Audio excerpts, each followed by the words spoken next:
Prépare nazo pambola bomoko ya mboka mingi namoni penza etalisi penda eza bomoko ya mboka ezwi mboka efandisi mboka ekonzi mboka epesi mboka oyo lolenge ya kozala na mboka ya wana biso bomoko ya mboka oyo nasenga na bandeko balanda bomoko ya mboka nkola pambola bango. Fidèles téléspectateurs, suivez désormais chaque jour sur votre chaîne Bomoko Yamboka, votre nouvelle émission Bonzambe na Bomoko. Bonzambe ya Bomoko est une émission de qualité, de distinction et de pure réalité religieuse. C'est une émission bilingue pour permettre à toutes ces personnes de pouvoir capter le serviteur de Dieu, qui par leur expérience vous parleront du Seigneur, qui par leurs expériences vous édifieront. Ils seront là, prêts à vous aider. Restez branchés, restez connectés. Chaque jour, vous en saurez plus. Soyez bénis au nom de Jésus.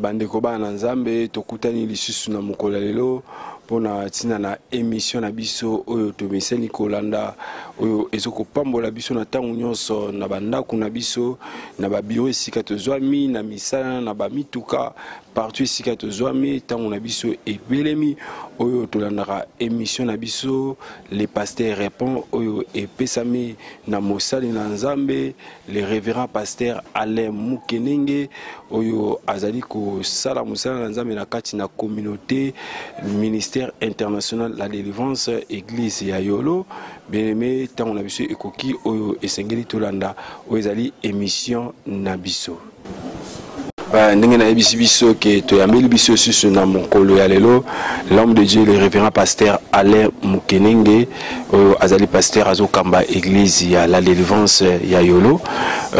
Bonjour pasteur. Bonjour l'homme de Dieu. Nzoto santé ya musala ya nzambe ainsi de suite.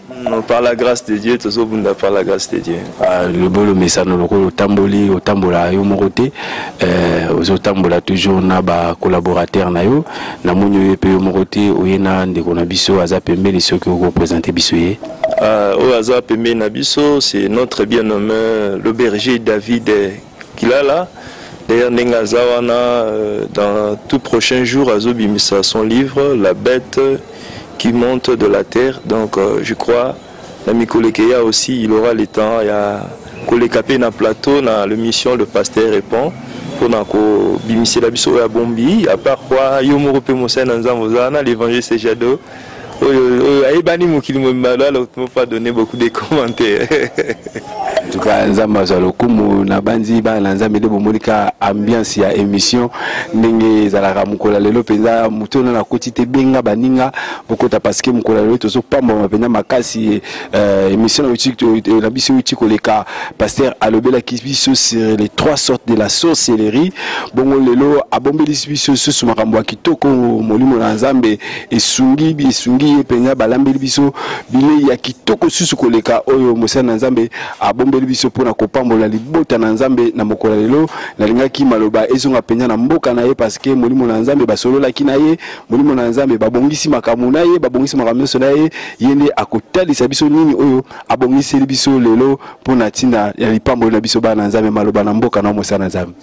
Merci beaucoup l'homme de Dieu. Lelo to bongisi libota na nzambe to lobela na bassigne ou permettre moi dans nzambe place union sozali pour comprendre que déjà misala sorcellerie et banida ko zitwa place na kat na bomo ya bato. Alors yango to lobaki to mekato kabolango na betap. Donc na journée lelo tozo banda na kolobela bassigne so nzamba sali biso grâce na temps ou epesa mini biso to ko kundolango pe to le bango po te bana nzambe place union soza. Ata molimo mosanta lobelo na prophécité ato konke okonsité nzambe te mobani o comprendre que ceux qui nazo mona signe boye po na yo to pona bandeko bazinga na yo ozwa déjà makoki ya kobongama pona koluka délivrance. Raison pour laquelle to lobi émission na biso eza la sorcellerie et le sali tozotalisaka misala molilité mais tozotalisaka bana nzambe ke soko komi na ba signe obani ko reconnaître biloko oyo na kati na bomo na yo. Bien aimé, faites attention au luka délivrance au kutana basay na nzambe topé okota mabonde ndenge sengeli pona kozwa délivrance. Alors lelo tozolobela ba signe comment reconnaître quelques signes de la sorcellerie. Muta ko reconnaître ngo ndenge nini. tolobi signe ya liboso oyo monguna Satan asalelaka parmi ba signe ya makasi et puis signe eza beaucoup plus ciblé bana na Nzambe. C'est pourquoi na mutuna la fois passée tu n'as que ce bien, est-ce que ba serviteur de Dieu aussi ba cause à la victime ya sorcellerie. Je réponds aujourd'hui na question ana parmi ba astuce au diable ça il a trop pour na ko attaquer ba na Nzambe. Astuce ya liboso eza to benyango poison satanique. Poison satanique eza nini? Tolobi poison satanique eza substance ou encore sémence satanique ou eza administré na kat na bomo ya mutu, un enfant de Dieu ou toute personne natina na ko affecter vie chrétienne na. C'est-à-dire na ngala so na kolobaki eza eloko moko ou ekoti kat na mutu zo ka lokwa poison ndenge fonctionne. C'est-à-dire tant poison ekoti na kat nzoto mutu ata muta sentir ngo lelo te mais ekoti déjà na nzoto mutu eza na objectif moko ebomaka mutu. C'est ça, c'est l'objectif à poison. Quel que soit dire nango. Poison, c'est cause à la une semaine, il y a un mois, il y a 2 ans, il y a 10 ans, mais tout dans souka nango, ils ont rappelé mamutu naliwa. Alors, première étape, il y a un signe pour mutu bando reconnaître que effectivement, na bana kati na bomo inanga, tout autour nanga, poison banida ko agir, signe à liboso ezabo. L'homme de Dieu, lorsqu'on a kati na église, et que aux hommes pendant la prédication, tant aux hommes qui moussent dans Zambazotea, pendant la prédication, ça peut arriver l'effet de fatigue. Mais ce qu'on remarque que Moutouana est réunion sur la prière, pendant que les temps bozalaraнаe, banda l'église, tant à matéa, Allah l'a toujours. Bien le message est que Aza déjà n'a qu'à poison. Qu'est-ce qui se passe? En réalité, la sorcellerie c'est pelana le banzambete. La sorcellerie c'est pelana le banzambete. Alors le coup là, diable a risé. Pour mouton là qu'on a délivrance te, alors pendant que bazotea azu a pesi pungi. Mais différence c'est zalanine. On remarque kaka tangu kaka basidisi koteya. Mouton là baneko là la pungi si. On remarque même ba protocole ba koke baningisi frère. Ozolala. La plupart des cas, bien aimé, c'est une semence où il sera beaucoup plus premièrement les enfants de Dieu.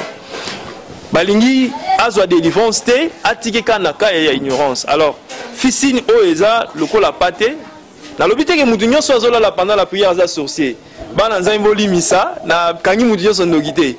Mais si cela se répète chaque jour pendant la prière, mutu nzamba azola la batu nzambe to bana nzamba azola la, ils ont un mauvais signe.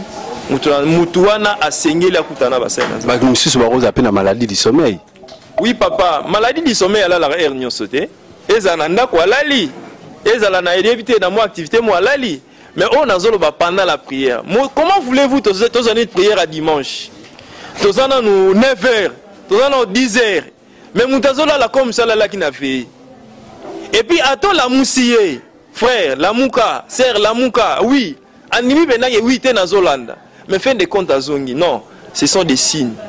Oui, il y a déjà une sémence na katabomo ya mutuana.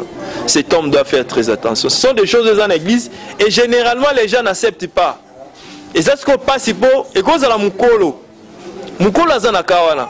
Pour que n'engage que papa ozana kata sorcellerie en dimaté.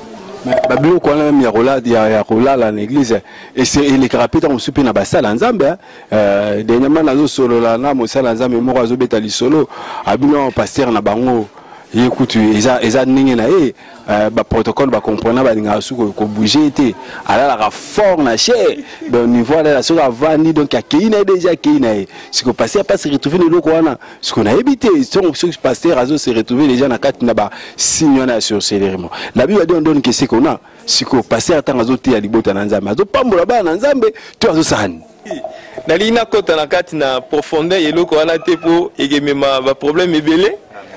Les problèmes est belé, la ligne tika la ligne où on a zanango, va comprendre ce qui se passe. Est-ce que ça passe pour la nuit? Son moussé n'ensemble on a net auto beta li solo ana. C'est comme ça qui mi rankin. Tokimi polémique. Nous n'avons pas comprendre discerner ma ramona zoloba. Donc église te condamner mutute, te condamner pe moussé n'ensemble. mais ce sont des choses qui arrivent na bomo ya mutu. C'est-à-dire les diables azwaka temps et belé pour na ko préparer biloko na yoan. C'est-à-dire que biso ba na nzambe otofandaka tozo l'exatan et belé toute une journée sans pour autant to bon sa programme pour l'œuvre de Dieu, comment on peut gagner des âmes. Mais dans le monde à ténèbres, le diable peut prendre 2 ans à préparation pour na revendre sa ka monsé na nzambe. On a corrédit kabana na nzambe. C'est pourquoi mon stratégie on a lobby ya poison satanique, ça concerne beaucoup plus les enfants de Dieu parce que ceux qui pendant que bazotea azolanda li lobanzambe te moli moné attaqué wapi moabi kezate. Donc wana parmi bilembo, donc wana eza elembo ya liboso. Poison wana et se manifesta sous ndenini. Na kati na bomo ya mutu, on remarque que ceux qui poison wana koti Moutouana quoi sur la vie de prière. Excusez pasteur, tant que vous le bénéfice sur les poisons sataniques, bon, tu dis que poison tant que poison, poison rose on l'anzela kolia, rose on l'anzela mbote, rose on l'anzela parce que poison oyo, la diable, mutation on n'engeni. Voilà. Donc j'étais prévu d'ailleurs à la fin. On a expliqué dans l'ensemble comment poison, mais comme vous expliquez, vous posez question, je dois expliquer aux enfants de Dieu. Poison satanique, et c'est ça m'a dit, il y a lobby, et ça sémence, et ça substance, et kotikatinae, il y a administrant, et kotikatinae, bandi quoi affecté. Premièrement, Nabilo Kwarolia. Nabilo Kwarolia, il a passé parmi les points où on va même développer ici. La plupart des cas, il y a Nzambe à PC Bilo Kwarolia sans pour autant à sanctifier Ango, à Bandika Kolia. Si je comprends bien, Nabilo Kwarolia, rose poison ou eza ekoboma physiquement, rose appelle poison spirituel. Effectivement. Mais Bilo eza spirituel, eza spirituel, Bilo Kwarolia eza physique comme ça. Comment on peut savoir Bilo Kwarolia comme spirituel? C'est-à-dire on va les développer dans le domaine de la sorcellerie. C'est-à-dire il faut pas que ça n'en ait dans un premier temps. Sur cette base, il faut que réclamer que vous avez déjà une partie na bango à partir de l'autre na bango. Si je dis ce jour, anticipant, mais c'est prévu, on va le voir ici. Comment ça fonctionne le poison na katia via bas serviteur de Dieu. Vraiment c'est le comment il y a passe. C'est-à-dire premièrement à partir de Biloko Kolia, deuxièmement à partir à contact. Ils ont un bassin d'ensemble belé qui ont été à contact. Ça ce sont des choses par expérience. Amen. Ce sont des choses par expérience. C'est-à-dire que on a document mon côté. Tout on peut la Bible, c'est par expérience. C'est-à-dire qu'on remarqué le plus souvent. Si tu étais à contact avec une fille qui a la sorcellerie consciente, on remarqué étant na butu na ndoto wana, au moins une visitation à Marie de nuit. Dans le moment chapitre à Marie de nuit au Fungola, les 4 dimensions à Marie de nuit, comment ça fonctionne. Donc on remarqué que na butu wana yo oza marié, oza pe na makanicité, otikele ko kanselo ko wana te, mais directement ozomona ke na butu wana ozu visitation à Marie de nuit. Miyeba banada ko kansa ko luka ko yebeta da mafio bozaki nae. Ça peut être dans cas service, dans cas musala ozala couturier, ozala maçon, ozala kanini, mais une fille que tu as eu à contact pendant un certain moment la nuit ozu visitation à Marie de nuit, fais très attention. On habite que ça va fignos. On habite parmi ba chose et salaka que moutozoa sémence satèse sémence wana c'est parmi contact. Non seulement la contact wana, ou est encore grave, ou est bi qui s'est raté. Lorsque tu as été à contact avec une fille ou à sorcière, au sangisi na inzoto, que ce soit les filles, que ce soit les garçons, à ton liango boité, je crois que malade nous soumet ma tête aux yeux na voix à mon côté, mais même na voix sexuellement transmissible les alliés. C'est de même que dans ce cas de sorcellerie, c'est encore trop grave. Ceux qui montent les cas qui n'ont pas, en tout cas, ça lui demande la délivrance. On a Sida Kindoki. Bon, nous avons développé beaucoup plus de termes à poison. Sida Kindoki, c'est-à-dire une maladie qui se manifeste, mais maladie wana et où une origine scientifique, mais où une origine moko spirituelle. Donc ceux qui battent tamboli, ils ont un sida. Mais en réalité, sida na source n'a pas outil pendant la contact mo physique té, mais source n'a pas outil la pratique mo de la sorcellerie. Mais du fait que tant musu na moi, ben que garçon wa za ne mobulu alingi basi mingi, fille ngwa sala ne kindumba, ceux qui ba attaquer na o lobby wana, Donc ils a pas si pour battre kota doute wana eza musala nae. Donc même mutuye moko akokota directement dans la maladie parce que c'est dit déjà à ça la ranade ya mobulu bandakala. Donc et certainement c'est que quelque part azaki na kata ba relation nae ndakutana ki na ngonde ayekozwango. À part ça rapport à ko 500 zoto na échange ya babi to babiement toza kolata. Bien aimé, il y a des habits où ils ont déjà préparé à partir du monde à ténèbres. Où ils ont kolata na kati nango, il y a un certain ngouya moko na kati nango. Une fois en contact nayo, ça peut vous communiquer aussi ces poisons. C'est pourquoi nous devons faire très attention pour les serviteurs de Dieu, pour les enfants de Dieu. Soit au kabelaï. Ce que préféré, je demande aux serviteurs de Dieu, aux jeunes frères, aux jeunes sœurs, lata o nzamba pécieux. Et belé bakute na baka oy. Moi je me souviens encore une fille à se retrouver, il y a des moins poison satanique, il y a des masques. À se retrouver na masque, il y a vieillesse. À partir du miroir, il y a pas ma sengaki. À partir du miroir, il y a pas ma voisin sengaki. Et à partir de fond d'été en salle là qui on y a kanisa za ko miko makitoko. Or, fond d'été on est déjà préparé dans le monde à ténèbres.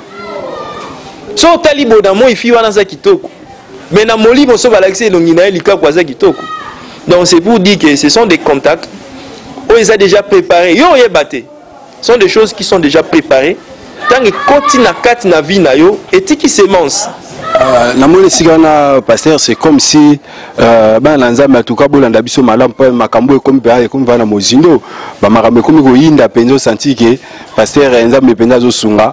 Alors ningi tolandi c'est comme si que quelque part tout comme peut bima libane ya makomi parce que kotalisa pasteur koloba que il faut faire attention na kolata kopesana kosunga tout les suite. Mais bible zo ba na bible yango moko pasteur yozotea. Ils ont la mission na acte des apôtres qui apôtre bazaki en communion babani ko kabolana ya kolia ya kolata ainsi de suite sikoto siko ba na nzambe ne sika wana ba komi ko banga na siko et ils ont donné expliquer biso un peu eloko wana par exemple tous na batuni tu ba permanent banane il a son frère il a sa sœur autant ça na difficulté la base na difficulté ani siko avant on l'a tapé la faut ko sambela pour na ngoto sande na lobby il faut sanctifier biloko nyonso. Dans le il faut sanctifier biloko nyonso papa. Il y a des cadeaux empoisonnés. Même dans le mariage et salaka. Na kata mariage na yo jour à libala batu bailo biloko. Na kata biloko na ba cadeau bailo biloko musu ba babisi. Et ça dans le mariage lorsqu'on va parler un jour de mariage, et ça dans le mariage belé kutana ba difficulté à cause de ba cadeau baela ki ba. Na kati ya cadeau wana mutamoni eloko mais na kati ya cadeau wana ba préparer substance ba préparer be fetangu libale kekende libale panzana to ko botezela te makambo ezebele papa il faut que sanctifier eloko nyonso ko sepelaka na chemise ba pesi yote mais tant ba pesi chemise wana remercier Dieu tout là na même exemple là Yesu événement nyonso ata pona relia qu'est-ce qu'il disait il rendait gloire au Père mais eloko mabeza nini. C'est pourquoi on a le plus souvent on a le poison satanique ça concerne beaucoup plus premièrement les enfants de Dieu. Objectif est objectif est quitter sa vie de prière d'avant. Et on a le deuxième point. Le premier point dans le pendant la prière signe à liboso pendant la prière dans la église mutazola. Mutagola la oui fatigue oui mais on a zolo belo et ça oyaka ya poison satanique. Deuxièmement, ceux qui n'a quatre na bomo poison satanique ekoti. Mutu akoza na makoki akobonde la te. C'est-à-dire oyeba ki frère wana so frère wana bandi ko sambela tam sous 3 heures du temps. So frère wana bandi ko bonde la tam sous 4 heures du temps. Mais ceux qui poison satanique ekoti na vie na e frère ko sambela te. Donc attends la moussier, vous remarquez même, on attend que vous ayez mon quoi, azo kwa ko bonde la te. A rose la zana posa bonde la, a kotika na mbeta fukami. Seigneur na pesio merci. Alinga bando bonde la alali. Alors se retrouver tam su na tongo. Mutu so alali a ko fukam. Mais objectif n'est là qui a bonde la. Mais qu'est-ce qui fait que adana posa bonde la se retrouver na kata sommeil? Bana Nzambe en tout cas tant tozolanda ba enseignement oyo eza ka poto landa te mais eza poto benga to luka ba délivrance to luka ba sana luka mosala na Nzambe azana mieux placé ya kopesa biso pe ba solution na kati na makambo oyo na ebité pasteur na ngaki na tuna lisusu motuna o par rapport ya sujet tu ko aborder awa pour na tina na deuxième point na biso pour na tina na deuxième point na biso bon mutu oyo déjà abongoli motema abongoli motema ninga zawana ya bongoli motema mais na kati na ye azo se retrouver na kati na makambo wana est-ce que eza esprit na tango esimbi ya mutu pengwisi to poison kaka ne sali que est affaibli moto est-ce que différence eza na mutu a pengwi na mutu a ju poison to soki mutu a ju poison c'est-à-dire directement parce que a commis affaibli c'est que a pengwi au comment. Je crois que c'est troisième point parmi les signes. C'est-à-dire, dans le deuxième point de la lobby, la vie de prière, on remarque même dans Katia, lorsque Moutoua s'est retrouvé dans Katia Batu. Tant que Baninga Bazo Sambela, on remarque qu'il y a là kaka. Ata prière est tokindeni. Ata Moussou quoi Azo là à côté les mains. Frère, au moins il venait que frère Wana Pongezu Azo Kobonde la tête au téléma. Batu se battait les mains. Momo n'a qu'à s'appuyer contre Libende, à s'appuyer contre Mir, à la linaï. Il faut y le quoi mon sein ensemble. Tant que il faut comprendre que Moutoua n'a signalé qu'il y a la délivrance. Comme dans le baki na deuxième point, Moutou même pendant la prière, Moutoua n'a pas indiqué la mouka. Au mona, ote nazola late. Donc Moutoua il faut se rendre compte que a signalé la délivrance. Troisième point. Ça, je dis beaucoup plus pour les serviteurs de Dieu, les enfants de Dieu. Un frère a bané aussi l'ensemble bien. Mais brusquement, au senti na frère a commis un sentiment de la chair. Beaucoup plus, il y a impudicité. Mais c'est mon souana, objectif n'a pas été la présence sans Zambé. Oui, il y a Balam na Balak. Lorsqu'il fallait maudire Israël, et là, pour Israël à la maudit, il fallait Israël à se livrer d'impudicité. C'est ce qui se passe. Donc, en réalité, le diable n'a pas le pouvoir à affecter Bananzambé. Les sorciers n'ont pas le pouvoir à détruire Bananzambé. Mais Bakoko Tsaka semence wan. Et ben non, mais ma Bananzambé n'a qu'à impudicité. Au moins, même Moutou a marié. Bon, on peut comprendre pour un frère qui n'est pas encore marié, peut-être il a été brûlé par le désir de la chair. Bon, pour Nabato Baza marié. Bon, on peut dire, bon, peut-être le frère n'a pas bien maîtrisé la parole de Dieu. Bon, pour les pasteurs qui tombent dans l'impudicité au Lobani. Frère, nous devons dire des choses telles qui se passent. Et ça, la bassin ensemble l'élo. Parmi bassin ensemble, tozolo bazo quoi na ekobo le pona bango le roi ensemble bazate. Bazo quoi na bango le roi la pona bango la condamnation n'existe pas. Comment expliquer Mouto Wanda Rosaï l'ensemble bien à Kobanga Nzambe directement Baniko Kouya na Ekobo, Baniko Kouya na Impidicé, c'est la sémence, il y a poison satanique. Tant que Bandiko s'est développé, et même Moutouti n'a qu'à y a dimension. Donc, quatrième point, n'a qu'à la sémence, soit mon sein Nzambe a un prophète. Il peut arriver que la prophétie a comme ça, et comme Bamupanzi. Nous avons reçu un cas d'un prophète comme ça à l'église. C'est par expérience.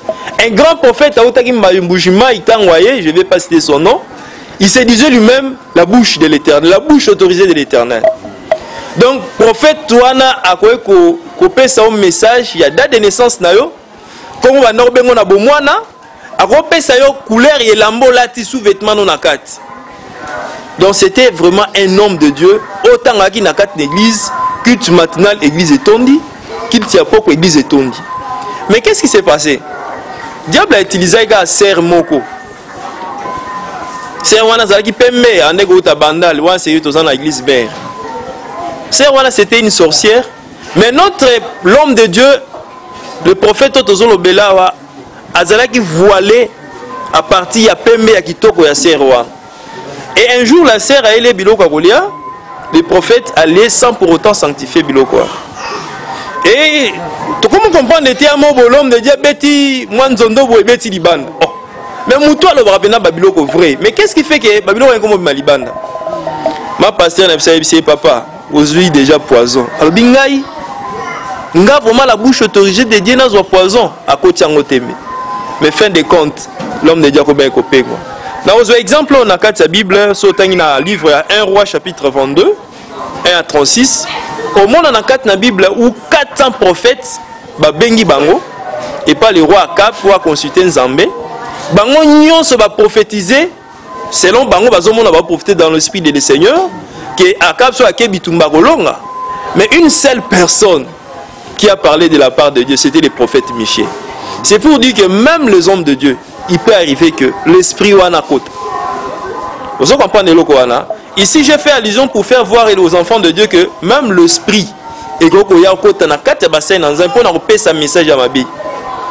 À part rien, le prophète nous avons réussi aussi un homme de Dieu très puissant ici dans notre église, ici à Bangouba. Premier jour, tu PC comme moi 3 minutes à l'oba. Banzonda betaki au senti pendant l'église de Ningani. Donc, croisé d'autres, c'est là qu'on a senti pendant l'église de Tondi. Mais je me suis l'homme de Dieu, il y a boabé tanzondo bolibanda. Abeta bolibanda. Azope ce message à frère, mon frère, yo za la soda, kalami tomata la grade. Oh frère, on a tiré la soda. Donc c'est pour dire que il est toujours homme de Dieu, mais quelque part poison et bani ko sala misala nango. Vraiment l'homme de Dieu doit faire attention. Alors dernier élément, nakata poison satanique, netotoloba. L'homme finit toujours par retourner dans sa vie passée. C'est-à-dire à ta frère à une église, mais on remarque que moutazongi li vie nakala. Azongene une église mais azongene masanga, azongene ba bière, azongene ba cigarette et fin de compte am souper mutapengui na kat église. Voilà on a bakiné ce qui concerne le premier point. Le premier point c'est justement ba poison satanique, ni retourner question et comme elle ramutune nini 1 à travers la nourriture, il faut sanctifier la nourriture tozanango. 2 à travers contact pendant la journée, ce côté un social marqué ça quoi affecté. 3 à travers rapport sexuel au côté na mutu aza initié qui a été préparé, wana ndepeni ya makasi koleka. 4 à travers échange ya biloko tozana ngo kolata. Bilamba kabela mutu c'est mieux donc je préfère au kabeli mutu c'est mieux. Que okenda ko depela ma mutu lata, il faut faire très attention. À travers des cadeaux, et cause à biloko bilambate, il y a d'autres cadeaux mutarope sayo. Ça peut mettre même un appareil à communication, mais qui a été préparé. Mais tant que mutabani ko sale lango, et bani ko kotsa mutu nakati na ba dimension mususo moyen assez la zambizati. Alors recommandation zani. Muto nyonso za na situation wana. Na ye moi kwa ko bimanango ti. En tout cas, quand ça l'effort alors bi cette fois le penga na ko bondela. Mutanenga na benga ya kota jeune na pokate. Ata bandaki yango sutuka pa lenguba. Oh non non kaka moi la bossa na lenguba. Non, c'est parce qu'il y a cette semence où est ça là que mutuwa na pour le délivrance na yemungi donc asengela kutana ba sai na nzambe. Donc ndenge tozolanda nga place aux ali bien nommé so se retrouver na ka hall. Ba sai na nzambe bazai bele place union aux ali, c'est l'effort ya kutana ba sai na nzambe ba bonde la pona yo. Pour Bima na katina eloko. À part pour la première étape pour bengi poison satanique, parmi les signes au mutako qu'on reconnaître kaza la sorcellerie, c'est nakati ba songe diabolique. Ba songe diabolique eza ebelé. Et peut-être si le temps va nous permettre, nous allons développer quelques points sur aussi sa tête au continuer. Parmi les songes awa ezas qu'on a mutoaza azana est une étape il y a conscience parce que la sorcellerie consciente mutu azana son esprit et son cerveau est en liaison mais la carte sorcellerie inconsciente mutu azo poser ba acte za ko koyeba pendate mais ici je vais quand même orienter na batu ba kwa comprendre que ba réalité mso ba rêve et kachakape moi muke bozindo ya sorcellerie rêve à liboso zanini. Mutu le plus souvent la bandoto na l'autre à zo pumbwa. En réalité mutatambola. Mais mutu na rêve na le plus souvent mon aga zo pumbwa zana mutu kaza na avion zo kende et ça se répète plusieurs fois. To le bité ndoto nyoso mutu zo pumbwa nde mutu wana zando. Mais quand ça se répète, nous devons faire très attention. Waneza premier point à ba rêve. Deuxième point. Mutu na kati na ndoto na ye. le plus souvent alota kazo lamba biloko soit azo kata misuni ya kataka bangombe bangulu bantaba le plus souvent bandoto ne répéta kaka azo kata bomoni ya mo azo kata musuni to yene muto aza responsable makusa. C'est à dire quoi? Ce sont des bateaux basés en phase de sorcellerie consciente. Donc batiki nengwana bazo fait travail esprit nae ako kata même de kona we banaite ako mona nga na kata ngulu nga na kata ngombe mais ngombe ne zaki mutu mugimba mutu so ba pese John nzete wana bamba ngulu wana be bamba soso wana tanga bambi soso nzete esali ke mutu na famille akufi o remarquer ba mso azo la ba kosa kingai. Pourquoi? Parce que ce sont des choses où le diable tente de cacher à travers bandoto azo bimisela mutu na connaissance boete. Parmi bandoto amisato o mutu asengeli ya abanda ko se remettre en question. Na kati na ndoto mona mutu msu na kati bandoto na ye chaque fois aza na rapport na ba partenaire ya sexe opposé na kati bandoto na ye. Je prends le cas d'une sœur que moi je connais bien. Tant na zolo bela ba mari de nuit. Ah oui, bandoto est comme la presque chaque jour. Donc à moi encore pour na ye sœur wana comment on est normal. Mais difficulté za kinini azana makoki ya kobima kati na bandoto wana te. Lorsque nous parlerons sur les 4 dimensions de mari de nuit et femme de nuit, nous allons revenir sur ça.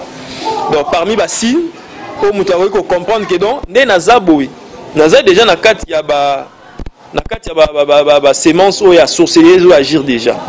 C'est-à-dire soit on vous fait exploiter, soit vous êtes à l'intérieur na kati ya sorcellerie. Vous pouvez remarquer que na kati ya bandoto na mingi goza soit ex-copain nae, soit membre de famille mingi babata mak. Mais tellement mon ex-copain, ton copain il est nandoto, à mon on normal, c'est mon copain. En réalité, les diables, je crois, Sobolandi, ma premier enseignement à Bisso, lorsqu'on a parlé sur la sorcellerie, lorsqu'on a parlé sur Matthieu 10-10, il y a des points où on a expliqué comment les diables nous exploitent sans que nous puissions se rendre compte. Voilà, donc c'est parmi les éléments. Donc, on est à 3e point. Moutazo là, le plus souvent, par rapport. Moussou César, le fait à réflexion, hein, à imaginer qui a quand même film et ça lit que na katsandoto ne se répéter. Mais la personne n'a rien imaginé ni pensé, mais ils sont fréquents. Là, il faut se poser la question que c'est un cas de délivrance parce que la vie a battu belé, ils ont à partir à part ça, pendant la nuit, Moutazolota le plus souvent a transporté charge. Na bandoto na yamona kaka azo transporter charge biloko kilo et tant que ce soit la muki na tongo boy alors remarquez que nzoto nyo c'est comme il passe. Donc ce sont des gens oyo bazalaka beaucoup plus exploités na kati na sorcellerie inconsciente na kati domaine wana sorcellerie consciente azana e to baloko l'esclave agolo ta soit azo transporter charge soit azo sala bilanga ya munene azaka na ba corvée. Donc ce sont des gens, ils doivent se poser la question à Sengeli à Luka délivrance. Parmi bandoto mususu, on remarque que mutunakat na bandoto nae azolota le plus souvent lié à Kamisuni. Le plus souvent lié à Kamisuni. Tu le bite que noto nyo so mutu aloti azoli à Misuni et ça la sorcellerie. Mais nakat na bandoto nae le plus souvent ozomona mutu azolota la carte bandoto nae azoli a misuni. Alors nous devons faire très attention à kawan. Na ka mususu o ko remarquer que wana za basine même visible et palpable. Mutu aloti que na carte ndoto aboti. Metanga la mungi na tonga moni pe mabele zo bimisa mai. En tout cas maman sokoza na carte ya likambo oyo. Place nyoso za yeba yango sengelo luka délivrance. Au Seigneur Luka délivrance. Donc, et ça normalité. Donc, lorsque tu as la colobela sur le sort de Marie de nuit, tu as la dimension nango. Et puis, tu as su que ça na mutumsu na kat nandoto nae azolota ya na jakaka. Et moi je suis na piscine, je suis na balai. Mais le col à moi, n'a pas de nageoire, et moi comme le col à moi, mbisi, le col à nini. Donc nous devons faire très attention. Et le col. En tout cas, Malouba Maté a aussi que j'ai toujours été à Manango. Et ça rapporte au côté dans le temps où je me suis aussi retrouvé, passer à expliquer Bissou Marambe Belé, na banzela bandoto, à expliquer Bissou Marambe Belé, na ba réalité Belé, toujours mon même banzela ba pongi, na ba fatigue ainsi de suite. Et ça pour tout benga, pour Mosel Nzambe Sanine, asunga Bissou. Par rapport il y a makambo nyonso, c'est très important. Nanga kina tuna moto mo passer parce que tant que le beli ba point oyo, surtout deuxième point, la première point na moni ils a beaucoup plus parlé sur serviteur de Dieu. Un serviteur de Dieu qui a la sorcellerie, oyo asimba na kat na biloko wana. Akoki pe ko délivrer mutu ko sala pe mutu pe prier parce que les gens monsieur na mutu to romona na kat na basini wana, mais il prie pour les gens, manifestation Saint-Esprit au salama ainsi de suite ko ici kana beaucoup ko expliquer bisoni nazo éviter ko tsanga na kat na biloko mais ozozongela ka na kat na biloko bon na meka quand même koloba bien aimé muta ko sauter tout serviteur de Dieu yebi pour apesa bana nzambe ya mutuya ye moko ifazo ya mutuya epai na nzambe pour oloba liboso na batu maloba ne simba motema na batu il faut euta premièrement epai na nzambe. Mais un homme de Dieu qui n'a même pas la vie de prière azoko même ko bonde la te azoko même ko kota na kat na concentration te alors benga na mili mwana ndé yezo zoloba pour de tels démons azo ça va ko nabi jusqu'à quand na ozana bino race d'incrédule. Pour de tels démons, il m'a gêne et prière. Mais pour na mose na nzambe wana, aza na vie de prière te, yese la lidango, deux a génératé. On y a s'attendre na nini. C'est d'abord na nzambe de comprendre. En tout cas, nzamba za lokumu nzamba pamba mosala nzambe vraiment to pamba mi tant na biso penza eza muke tozoki mamba on sur le temps bana na nzambe soki to se retrouver na kati na makambo oyo esenge na biso to benga ba numéro eza wana na 7 ans to benga to ba kosunga mosala nzamba azana pona kosunga biso pona tina na ba délivrance na biso pona tina na ba makambo na biso nyonso wana to tiki maluba ya suka na mosala nzambe lo basuka ezanini. Oui, dans le lobby par rapport à Ngonga étant moké eza Ngonga. Je crois par la grâce de Dieu tu continuer na ba signer belé même ba rêve aussi si ba rêve té à part ba rêve to lobela ba comportement moko eza bizarre remarquable c'est-à-dire à Tanzambe à lobelo pas prophétie mais tant aux hommes na ba comportement ndengo wana il faut s'attendre que moto yo na kati na za na ba semence que le Seigneur nous fasse les dons qu'il nous donne les moyens que tous en a possibilité sous ya ko leka liboso na ba nzambe pona ko continuer au nzamba tibiso na mutema protocole kwa kulo. En tout cas nzamba pambola bino bandeko balandi ya télé bomoko ya mboka la émission na bisu ya kitoko le pasteur répond nzamba pambola bino apambola bandeko nyonso église mide apambola bandeko bazana mboka mipaya bandeko bazana mboka ya Kisasa na pamboli ba serviteur nyonso emile basana na nzambe nyonso ya mokili momba ya Congo ya Europe ya Amérique et partout et wana à passage sali mon père mon pasteur Musée Limbaya Dieu donné la montagne wana zongi na mboka ya États-Unis d'Amérique, on a Nassima, na Pamolipe, notre bien-aimé junior, Mkeninge technicien à solo, caméraman à solo, ou à Simi Masolo, ce qui besoin de la biso beza ponaye. Donc, ce qui a zate, en tout cas, tu éviter, donc, Azo Mela, P Azo Sala, Maramé Sezo Kende Kitoko, Tikanzambe A, Pambola Biso, Wana Tukutani na Mikolo, Mizali Boya, bye!